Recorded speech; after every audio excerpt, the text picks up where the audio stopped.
Sa tumal ng kita ng mangingisdang ama. Kumain ka na ba? Hindi pa nga eh. Mahina ang kita, walang huli. Suntok talaga sa buwan kung magkaroon sila ng mga totoong gamit sa eskwela.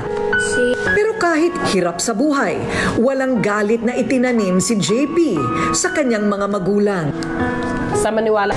Bilang panganay, tulungan mo sana ang nanay mo dito sa bahay.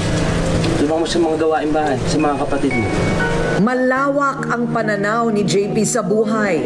Hindi material na bagay ang dapat daw pagtuunan ng pansin, kundi ang mismo naging tricycle driver. Pero hindi pa pala dito natatapos ang kalbaryo sa kanilang buhay.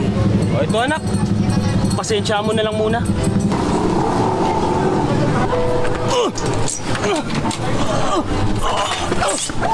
Pinatake sa puso ang kanilang padre de pamilya. Tulong! Tay!